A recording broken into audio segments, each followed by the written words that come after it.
Good evening, everyone, and thank you for joining us this evening. I'm Helen Soslowski from Oblong Books. I'm the events director, and I'm very grateful that you're all joining us this evening. It's a shame we can't be together in the store, but this is the next best way that we can gather.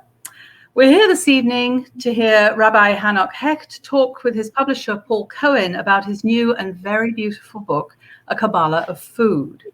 It is said the key to one's heart is through the stomach, and food can also be the pathway to the soul. The book is a feast of inspiring tales and teachings around food and eating from the Kabbalah, a mystical part of the Torah, which until the 16th century was available only to a select few. The book includes the author's favorite Jewish recipes, traditional and reimagined, from latkes and brisket to pickles and hummus, to nourish both body and soul on holidays and every day. Makes a great gift for the holidays. Rabbi Hecht is a spiritual leader of the Rhinebeck Jewish Center in New York's Hudson Valley and the director of Chabad of Dutchess County. He's a member of an extended family of notable rabbis in the US and around the world. He also brings speedy Torah lessons to busy working people as the 6-minute rabbi. And he's taught kosher cooking at the Culinary Institute of America. Paul Cohen is the publisher of Monkfish Books, which has been a fixture in Rhinebeck for 18 years. Monkfish has an extensive catalog by an impressive roster of authors, many of whom are also local to the Hudson Valley. Monkfish titles cover a wide range of genres, but there are common threads that run throughout of philosophy, wisdom, personal growth, religion, and spirituality. You can learn more about all Monkfish's titles at monkfishpublishing.com and purchase many of their books, including signed copies of A Kabbalah of Food at oblongbooks.com. If you have any questions you'd like to ask the rabbi or Paul, please enter them in the Ask a Question tab at the bottom of your screen, and Paul will address them at the end of the program. So, without further ado, welcome, gentlemen. Thank you, Helen. Thank you.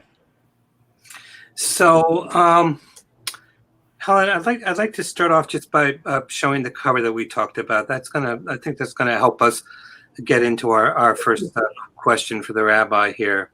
Okay. So there we go. So there you see the front cover of the book, and as somebody who's always interested in on books on the Kabbalah.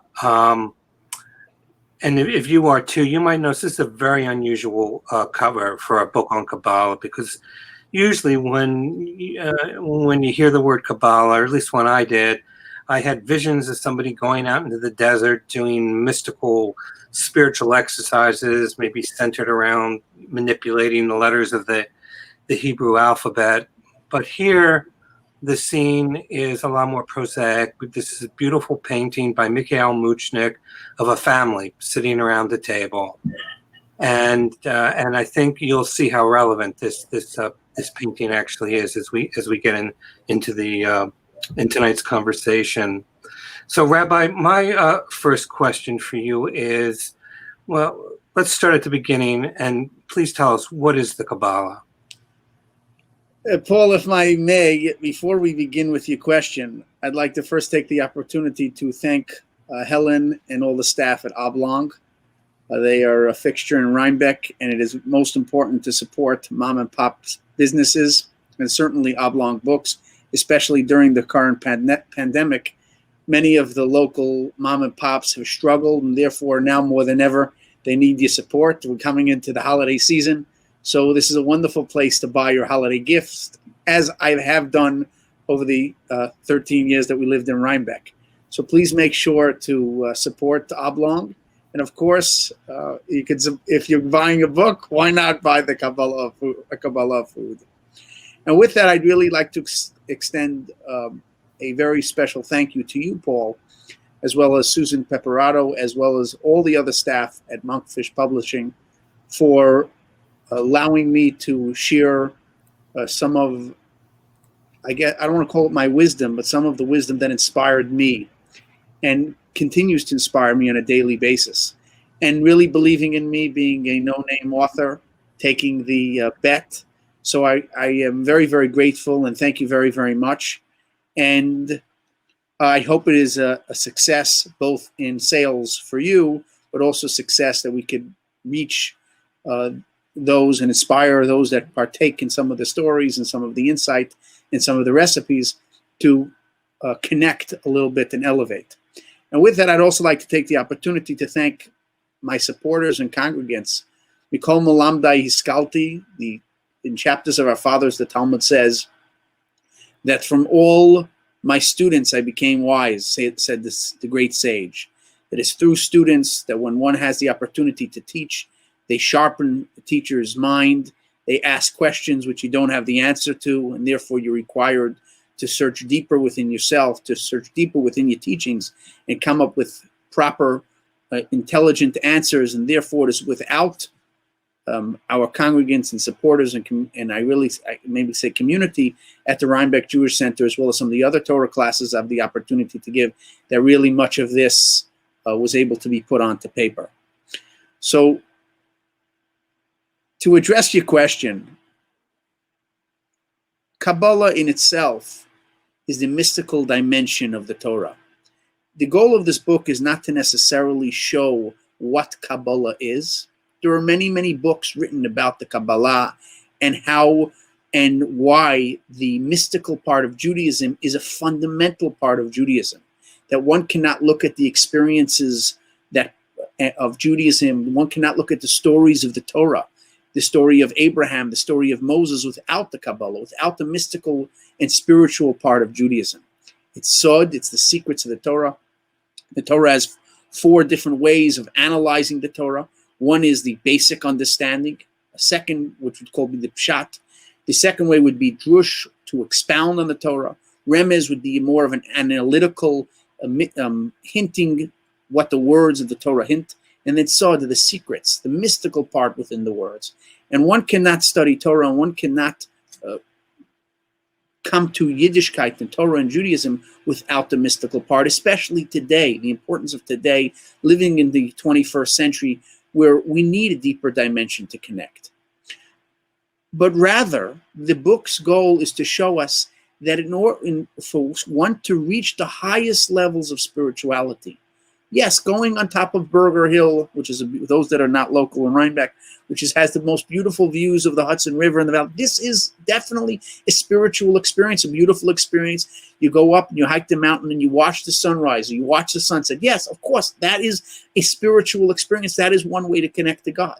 But Kabbalah teaches us that when one embraces the physical, they actually can attain a higher level of spirituality. And which really begs the question, what is our purpose here? God created the world in a very interesting world, a world that is totally concealed of God's existence, a world that one could deny God's existence, a world one could go around and proudly say they're an atheist and they don't even believe in a creator of the world. And it's specifically in that world that God gave us the mission that Shekhinah, the Almighty, the rest of the omnipresent, should dwell and rest in this world. But how does one achieve that? How does one achieve elevating the world, revealing godliness within the physical world? And that's what this book addresses from one angle, the angle of food. And through it, of course, the greatest way of looking at it is through, from my perspective, of course, someone that loves food, someone that food played a major role. Of course, everybody has food playing a major role. But for me, on a personal level, food helped me navigate some of the challenges I had as a child when I had the difficulty of sitting in class. God blessed me with ADD, ADHD, and all the wonderful things. And when I grew up in a generation that did not necessarily fully understand what that means. It was difficult, and food gave me some of that path and how to navigate through the system and give me a greater dimension and connection to God. And we see food playing a major role within the basic observance of Judaism.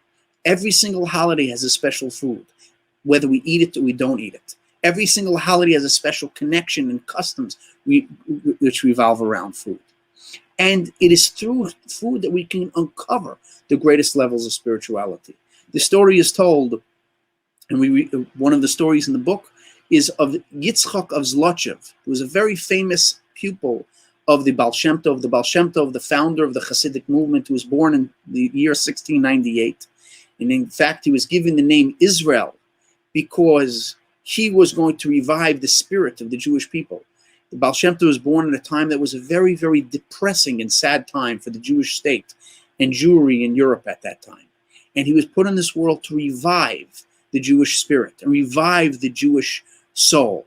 And at the age of 36 years old, through many, we don't have enough time tonight to discuss the different exciting and in details of his childhood and details of his young adult. But when at the age of 36 years old, he revealed himself to be the great master and introduced the Hasidic movement to the world.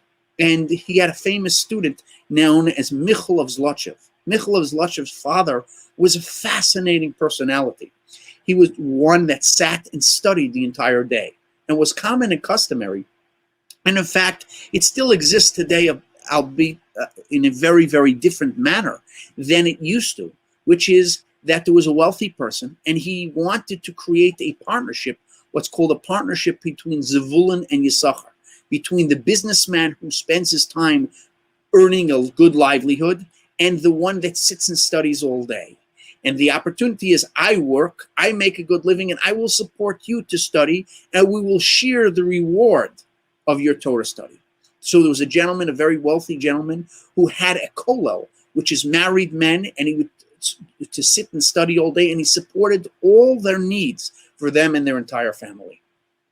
And he had 20 young men sitting and studying on his property, on his estate. He built a synagogue, and he built a house of worship where they sat and studied all day.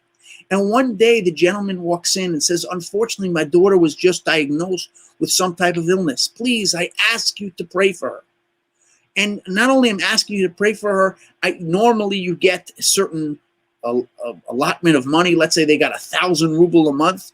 I'm going to give you each an extra 100 ruble, an extra, sum of money. Let's say an extra $1,000 for you for the merit of charity. Please pray for my daughter to have a speedy recovery. And all of the gentlemen of the kollel went and they took the money and they supported their family with it. But they spent the next few days fasting in prayer and saying the book of Psalms and overnight, 24 hours a day, being removed from the physical world, spending time only with Torah study and prayer to pray for the speedy healing of this young girl. Yitzchak of Zlotchev came home that day with the sack of extra money, turned to his wife and said, darling, we got a few extra dollars. Run to the grocery store, run to the marketplace, buy us some food. We're going to make a feast today. She goes and buys meat and fish and chalas and all the good, delicious delicacies that one would expect at a Jewish home, at their grandmother's home. And they come and they eat a wonderful feast. And after it's done, they make grace after meal, and he goes back to study with his partners that sat all day studying. And they find out what he did. That he took the money and made a feast as if today was a holiday. And they begin to resent the reaction of Yitzchak of Zlotchev.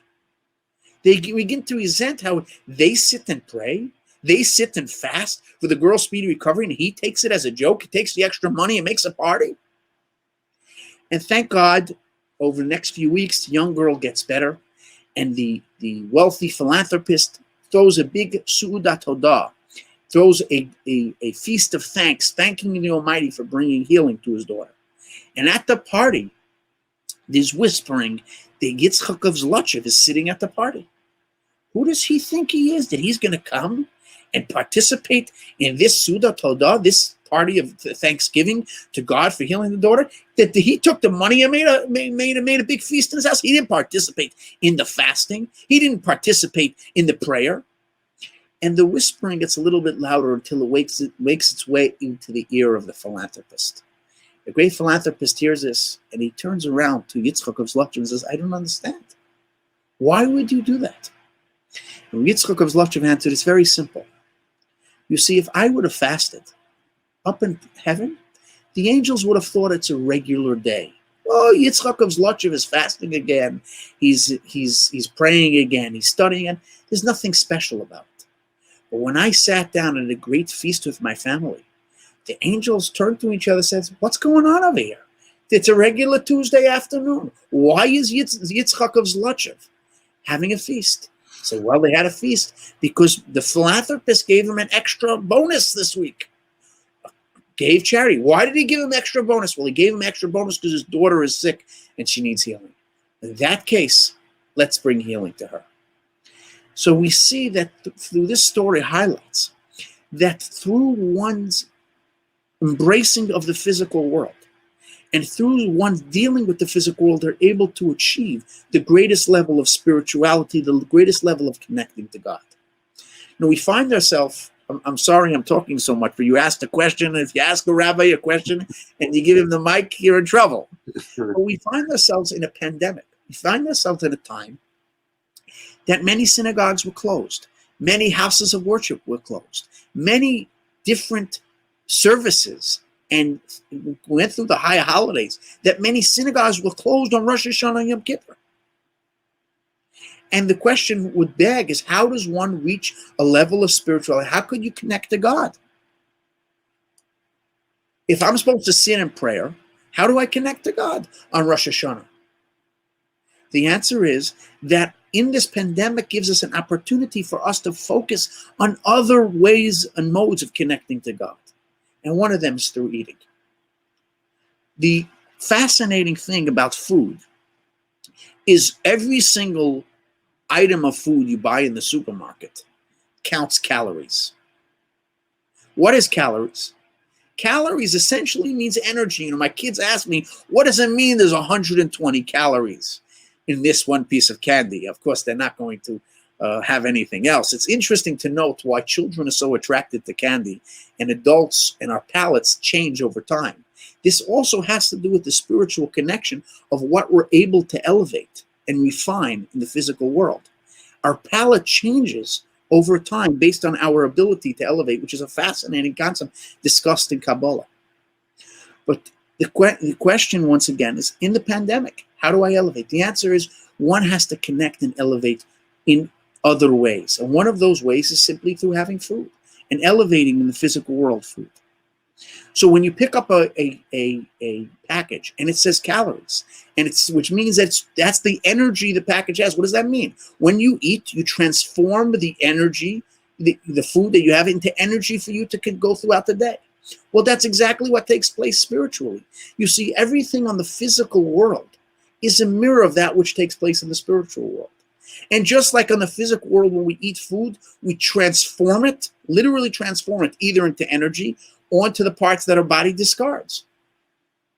So too, spiritually speaking, when we eat food, we have to transform that physical element into godliness, into spirituality. Of course, one needs to make sure the food is a kosher food if one follows the laws of kosher. One is required to follow the laws of kosher if somebody is Jewish. Of course, it's with the blessing before the food. Of course, it's with the after blessing. Of course, it's with that energy doing which is good. If one eats food and they do with that which you're not supposed to do, of course, they're not elevating it. So to answer your question of why is the book of Kabbalah, and one thinks that Kabbalah is being ascetic, removed from the physical world, there may be an opportunity or time for one to fast, one to pray. We clearly have the day of Yom Kippur. But on a normal daily basis for the average person, the way is to embrace the physical. And this is one of the fundamental teachings of the Baal Shem Tov. Embrace the physical and elevate it. Reveal the godly spark that is found within every being, within every leaf, within every flower, within the animal kingdom. Each and every bite that we take, we have the opportunity to transform it and connect it to its spiritual source, and thereby revealing the level of godliness found within this item, within this food. I hope I answered your question. You did. Okay. You kind of lead me to the next question. One of the things that really struck me in working on the book with you was that in the Kabbalah, as you were expressing it, there's an unusual connection between heaven and earth, because usually the understanding is that, heaven is maybe, if you're lucky, a place you go after you die, that there's no actual relationship here on earth to heaven. And yet in many of these Hasidic tales that you tell, somebody does something and there's rejoicing in heaven. So I wonder if you can touch a little bit on how these two spiritual realms are connected. Yeah, I don't know how you define heaven, but at a general rule, Kabbalah teaches us the only concept of time and the only limitation of spaces in this physical world, which means that the past, present, and future could exist all together in a different spiritual world. In a world that is a definition of time, that we have yesterday, we have today, we have tomorrow. We have the sun coming up in the morning, going down in the afternoon, and we have an evening time, and et cetera, et cetera. Time is clearly defined, and therefore you have the past, the present, and the future. In the spiritual worlds, time does not exist in that way. And so too for space. If I'm here in Oblong, I can't be at Monkfish. And if you're at Monkfish, you can't be in the synagogue. One is limited to the space. However, in the spiritual world, space takes on a whole different dimension. The reason why I say this is that we're taught in Kabbalah that there's not only one world. There's one physical world that we live in.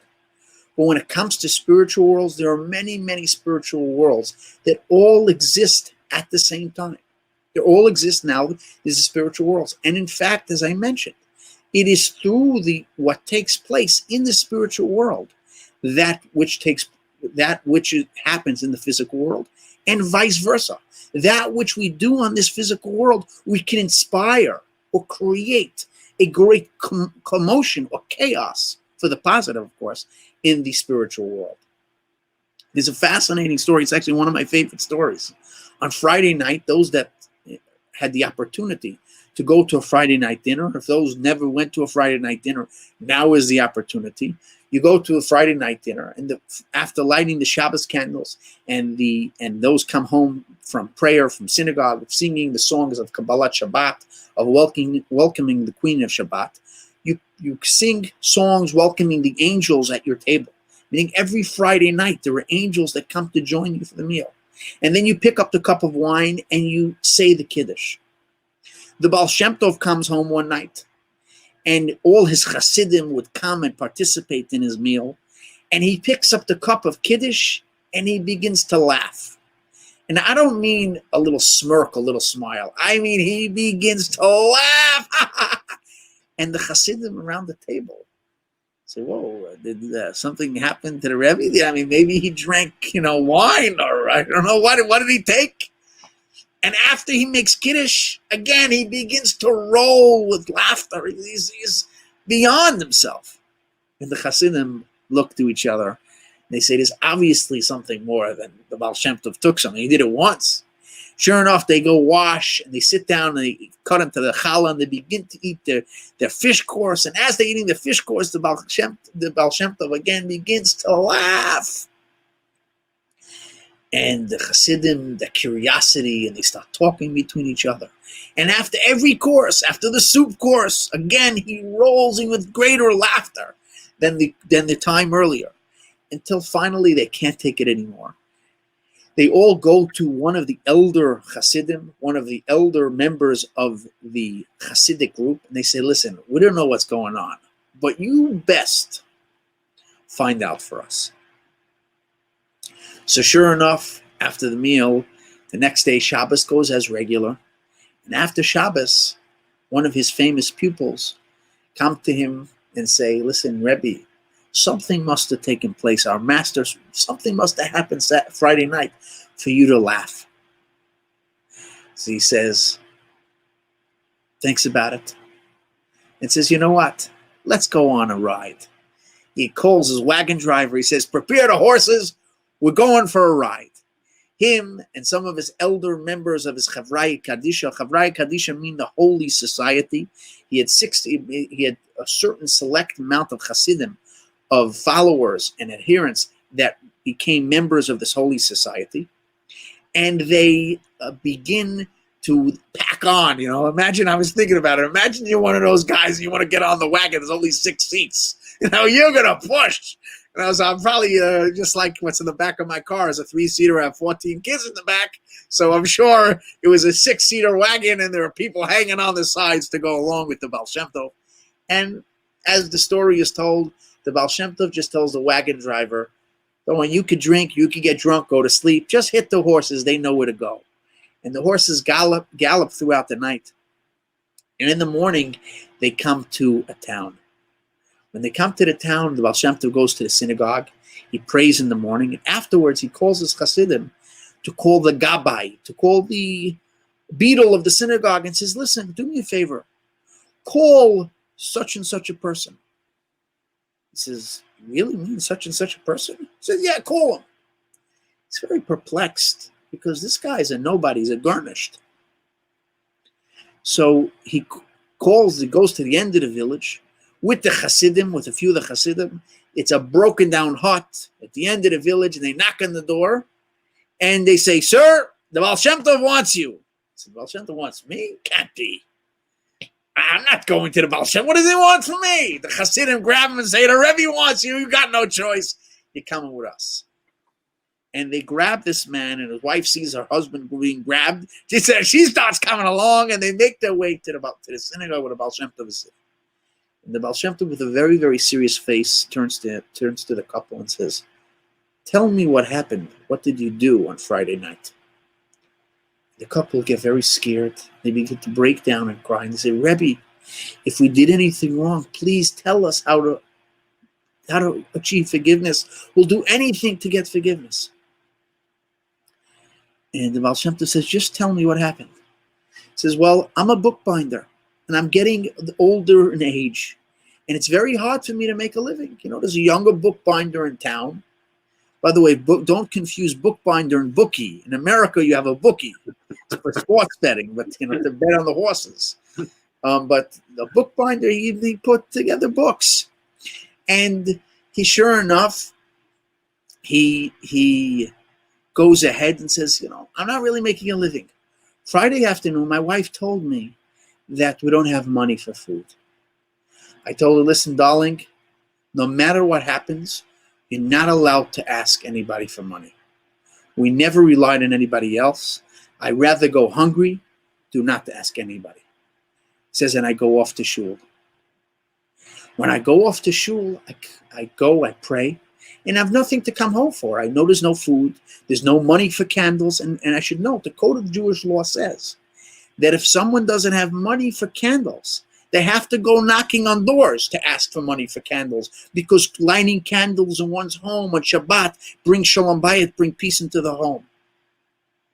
So it's so important that each and every one of us know that many of these commandments, as a side point, many of these commandments we do are for our own benefit. Lighting candles Friday night, yes, of course, it brings physical light into the world, but it brings shalom bayit, it brings peace into our home. And be that as it may, coming back to the story, the gentleman says, "I have no reason to go home." So he sits in shul and he says a little extra psalms, and it's a simple guy. And he slowly walks home like it's a brecha in the hearts, with a broken heart, pulling one foot in front of the next. He has nothing to go home for. And as he's walking home, he sees light coming from his house. And as he gets closer, he sees 2 candles, beautiful candles lit in the center of the table. He looks through the window, and he sees the table is laden with delicacies. And he turns to himself and says, "What could be? Do I blame her? Do I blame her? My wife couldn't handle having no food on Shabbat. So, all right." He says, "I come home, I look at the table, I look at my wife, and I say, all right, to myself, let's begin Shalom Aleichem. Let's begin singing the customary song for the angels to join us." And we sing it. And as I pick up the Kiddush cup, I turn to my wife and say, "You should know, darling, I forgive you. I understand it's difficult." And she says, No, you got it all wrong. On Friday afternoon, there was nothing to do. So I decided I have to clean the house. And I know it's a one-room shack, but if we have no food, at least it should be clean. And I begin cleaning the house, and guess what happened? As I'm sweeping the closet, I find in the corner a pair of gloves. And on the pair of gloves are 2 silver buttons.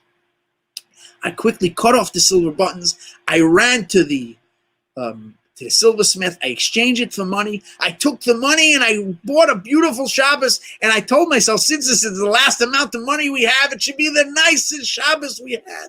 The nicest, most celebratory, all the delicacies for Shabbat. And the husband is so overcome with excitement. He grabs his wife and he begins to dance around the Shabbos table. And afterwards, he makes Kiddush. He can't hold himself. This is like wonderful news. He grabs his wife again, and they begin to dance around the Shabbos table again.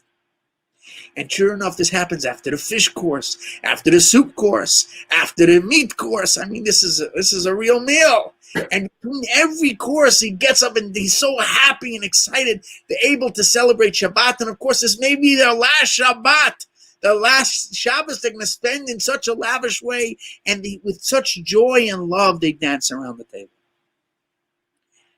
The Baal Shem Tov turns to his Hasidim. You see, when they got up and danced around the table, and they were so happy to celebrate Shabbos properly, that they had candles burning on the table, that table was laid with delicacies in order to enjoy the Shabbat, this caused a great laughter and commotion up in heaven.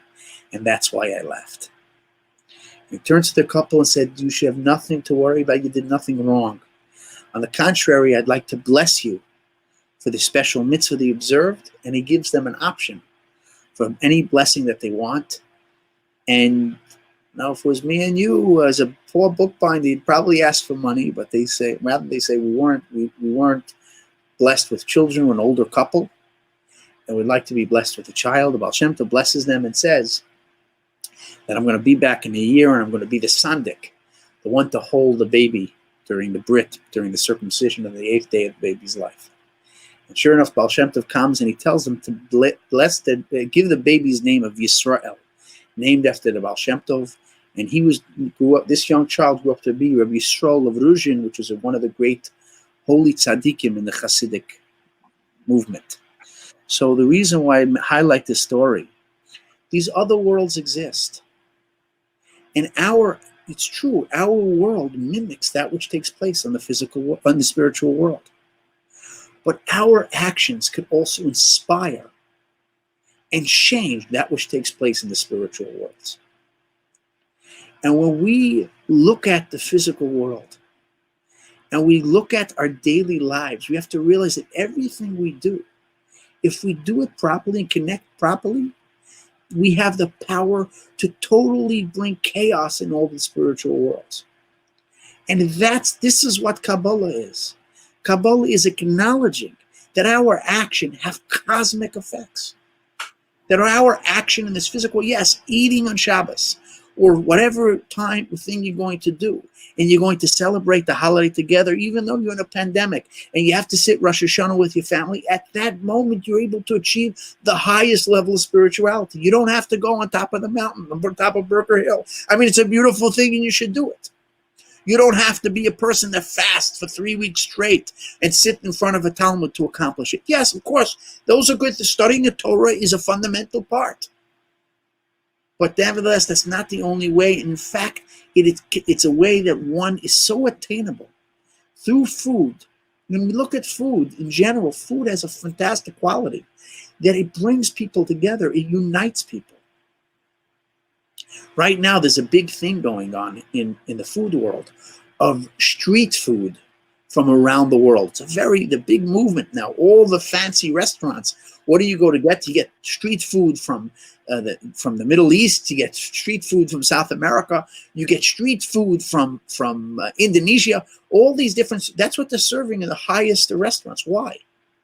Because food brings together different people, different cultures, and it's the power of food that we're able to reveal or uncover the greatest level of spirituality and godliness. So we talk about Kabbalah. There's many, many ways of Kabbalah, but the ultimate essence of Kabbalah is to make a dwelling place in this world for God. And humbly, if I could say, maybe the best way of making a dwelling place for God, specifically in our generation, is through eating food and elevating a godly spark within food. So I don't know if I answered your question, and I think it's about 9 o'clock. No, you answered it in spades. So we do have a little more time. We should mention there's a purchase buy the book button on the bottom. And Oblong Book must pay their rent. So you must go ahead and buy the book. Just because we're in a pandemic, the landlords are still collecting rent. So make sure to click it and support the Oblong Book. My book, other books, it doesn't matter. As long as Oblong sells books, we're okay.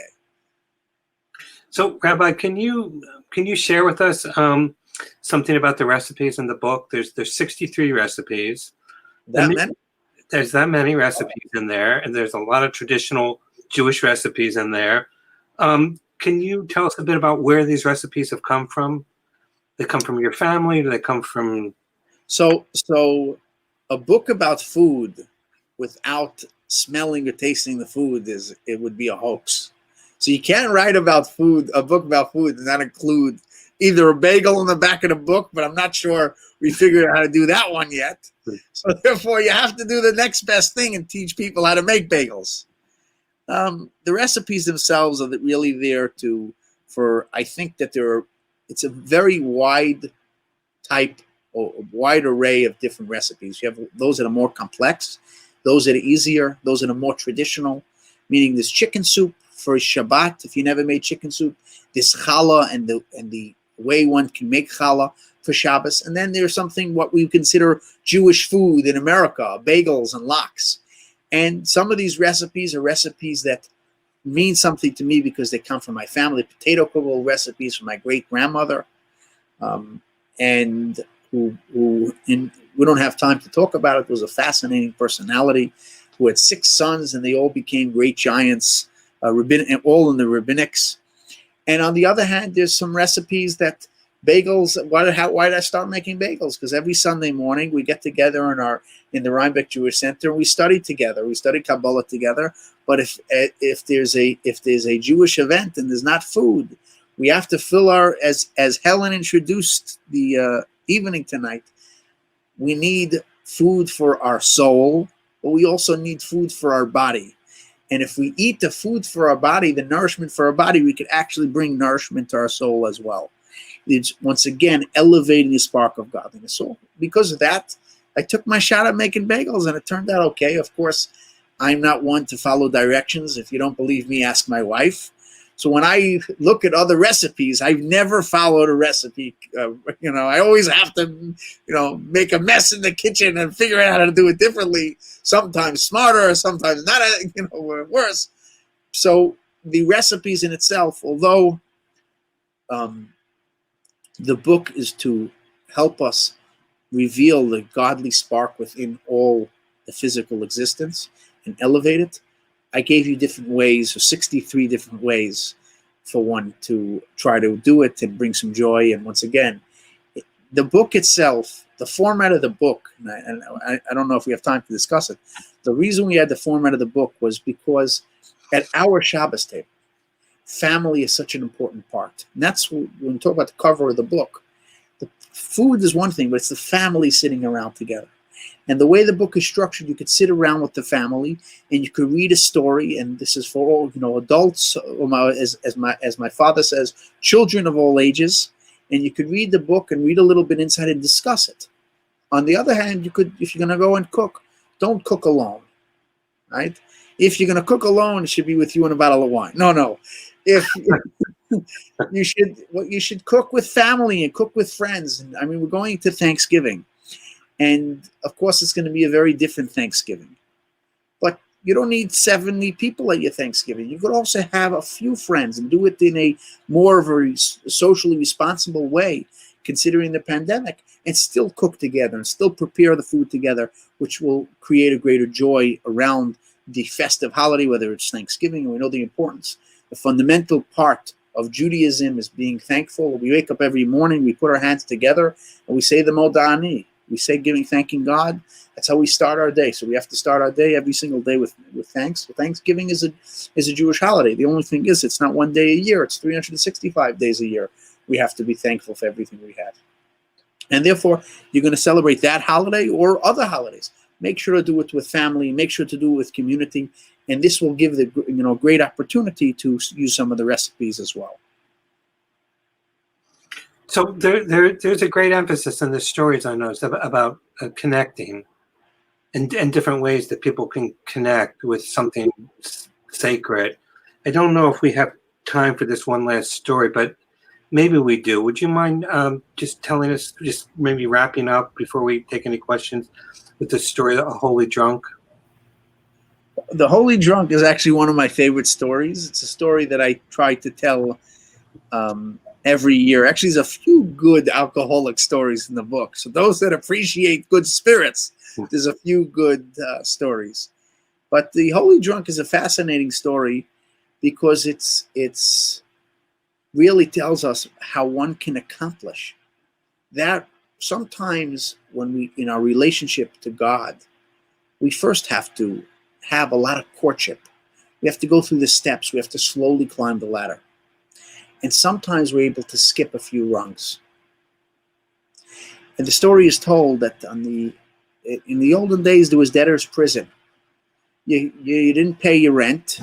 Your landlord sent you to debtor's prison until you were able to come up with the rent. But what happened? If you're in jail, you certainly can't pay your rent, and you rotted there, and that was the end.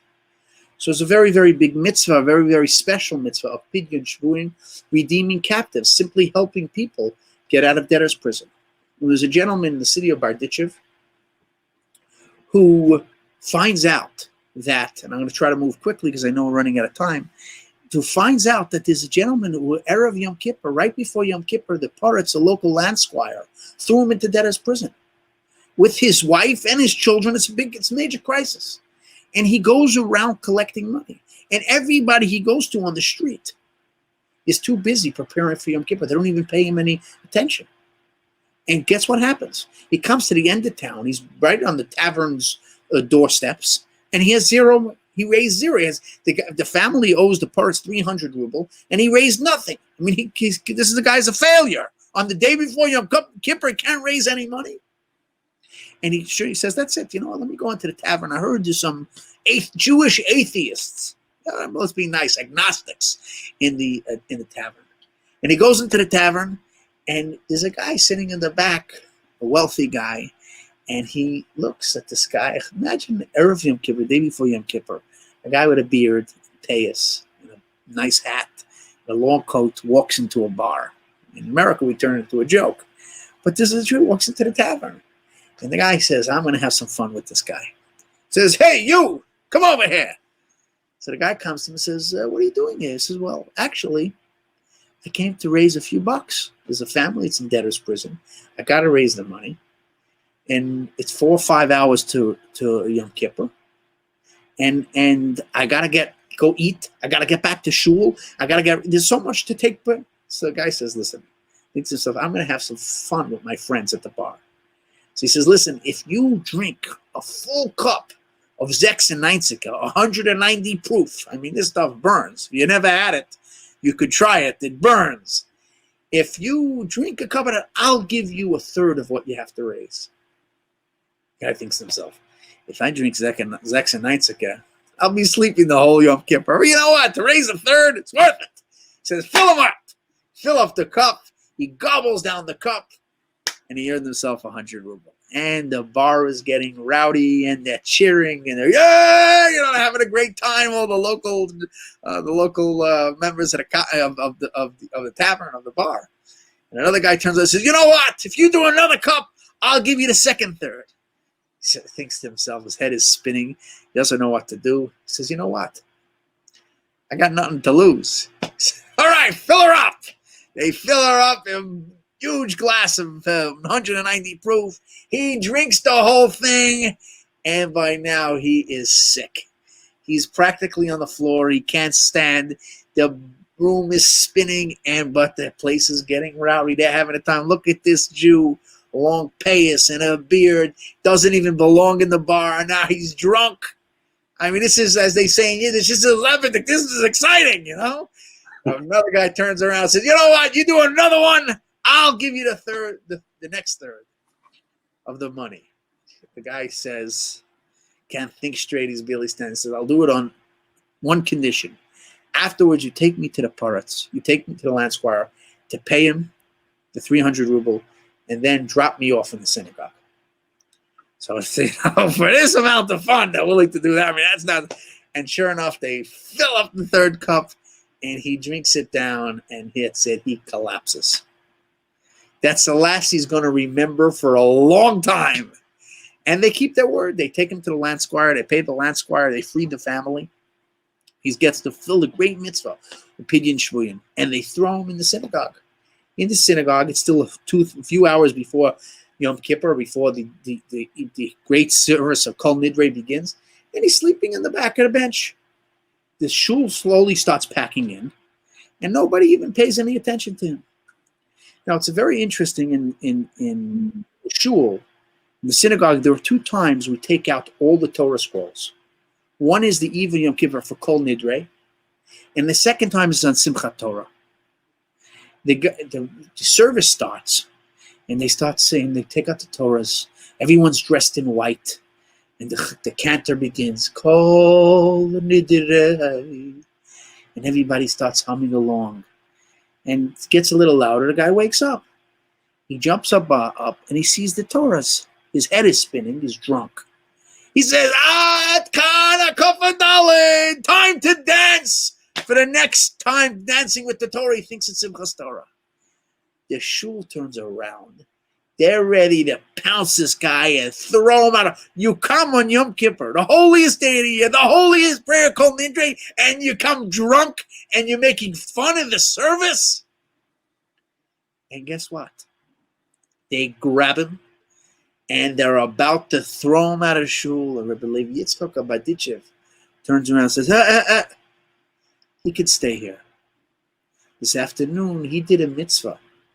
He had sought this mitzvah that he did through drinking alcohol and getting drunk, but not to get drunk, to get drunk, but to save a family.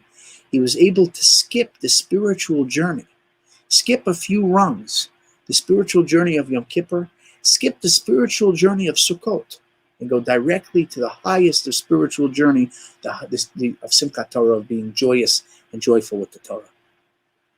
So when we talk about what is accomplished through food, I know in America, in every town in America, they have a 12-step program, and it's a very important program for those people that drink too much.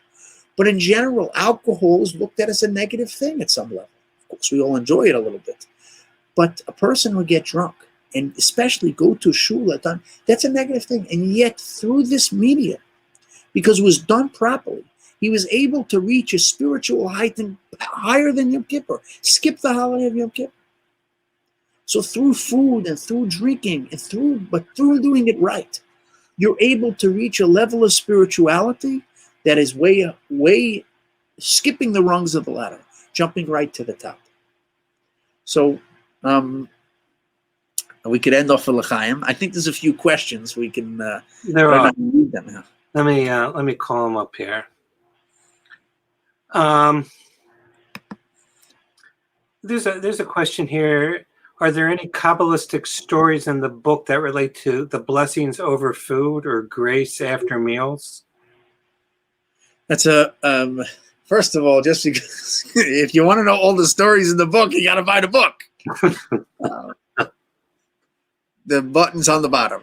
On when we talk about the power to elevate food, we're going with it, and it's discussed, of course, in the book, but going in the basic context that the food is proper food to be eaten. That means if someone is Jewish, the food is kosher. If someone is non-Jewish, there's also laws about food. People think that only Jews have laws of kashrut, but if someone is not Jewish, actually one of the 7 Noahide laws is not eating aver min achai, a limb from a living creature. So the first thing is that the food has to be suitable for you to eat from the spiritual plane. which means whatever preparation has to be taken care, it has to be done properly. And just to use an example of Aver Menachai, I know it's foreign. Who walks over to a cow and cuts off its leg and goes and makes a barbecue? Only a psychopath in America will probably throw you in jail for tortured animal. But yet in the Far East, it's quite common to cook fish while it's still alive because it's the freshest taste. According to the 7 Noahide laws, someone who's not Jewish is not allowed to eat that fish. So when we talk about first of all, one big food, we're talking about food that's suitable for you to eat. Second of all is that the preparation of the food is correct. And then when you eat it, before you eat the food, making a blessing on the food.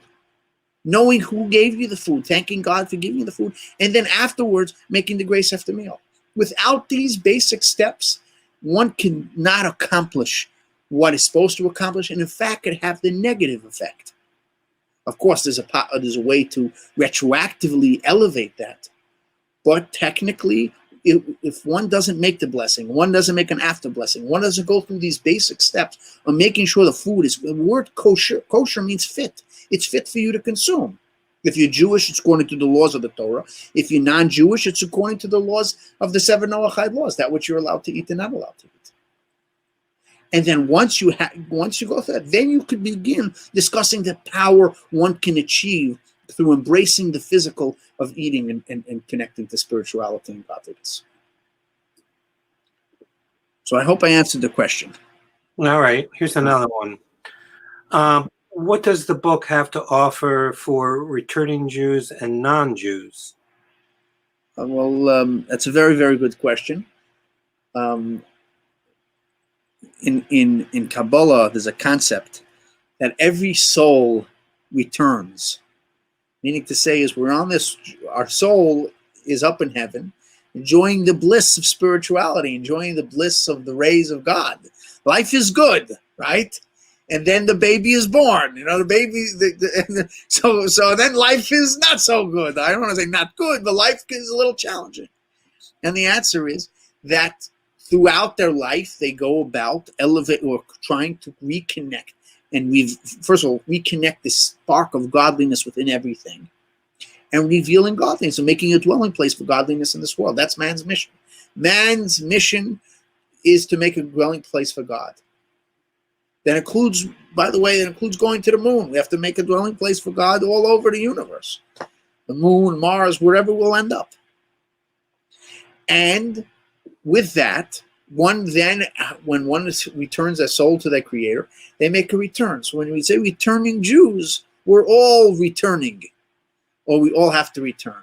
And I think that, especially today, in the world we live in and living in the United States as things are, specifically today in the current situation, we have to understand that everybody has a mission in this world. A Jewish person's mission is lined out in the Torah. A non-Jewish person also has a mission, and to make a dwelling place for God, bring light into the world. It doesn't matter. Of course, our missions are different, but one still is not free from obligation.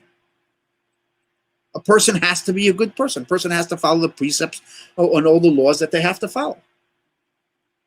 And with that, of course, to toot once again, Oblong books. If you're Jewish, we'll sell you a book, and if you're non-Jewish, we'll sell you two. No, the opposite. No. So I think the book is a universal book in its message of how, and we find ourselves in a time that we have so many movements within food, from organic to special diets, from keto to gluten to all these things. Why? If you go back 500 years ago, people weren't so into food. Only today. And by the way, this is Jewish and non-Jewish, whether kosher or non-kosher markets. We're more to food today than there ever was. There's so many different food movements today. Why is that? The answer is that no matter who we are, food is a medium for us to connect. And we have to use that. Of course, I'm not negating, and I should have maybe started, but I'm not negating. We still have to, a person still has to study Torah. You still have to do mitzvahs. You still have to work on your relationship between you and God. Most people, their service, course of the book, we have a story that shows differently. But the average person, your service isn't to sit and eat all day. You have a job to do. Oh, but when you're going to eat, and you have to, when you eat, how do you do it? And therefore, the reason why we find ourselves in the generation that food is so important is because that's the medium today, or one of the mediums today, and a highlighted medium, is we have to use food to connect. And by the way, that's our relationship between us and God, ourselves and our spirit and spirituality, going beyond the physical dimension, but also between others. If you have a difference with somebody, let them cook for you. You cook for them. Have a sit down over food and work it out. Remember, our relationship between God and man and God is so important. Our relationship between man and man is even more important. In our prayers every single day, we start off our prayer. Hareini mi Kabbalah mitzvah tasei shel v'ahavta l'recha kamocha. I hereupon take upon myself the love of thy neighbor like yourself. Before we pray.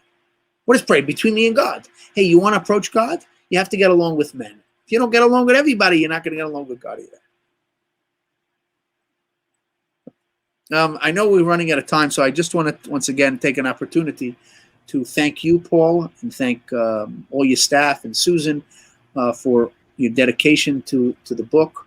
You're on some level, you're more responsible for the book than I am, and all your staff and Colin and everybody else that works at Monkfish. And I'm very, very grateful to Oblong for hosting tonight's event, and all the staff at Oblong and putting up with me in my technical challenges, and just reminding everybody that supporting mom and pop's businesses was certainly important before, but is now even greater and greater. We have certain giants that are trying to destroy mom and pop businesses across America and across the country. So supporting mom and pop businesses is more important now than ever. So whether you're buying my book or someone else's books, as long as it's from Monkfish Publishing at Oblong, you're okay. Well, I have to thank you both for a wonderful evening. Rabbi, I could have sat and listened to the stories all night. I really could have. I don't have to do much of a sell job now because the Rabbi has done that for you, but we do have signed copies available online at oblongbooks.com and also at the store, and copies of other Monkfish Publishing titles from other authors that live locally and not locally as well. So we do appreciate your patronage. We appreciate your support of the store. And thank you so much for joining us this evening. Have a good evening, everybody. Good night. Good night.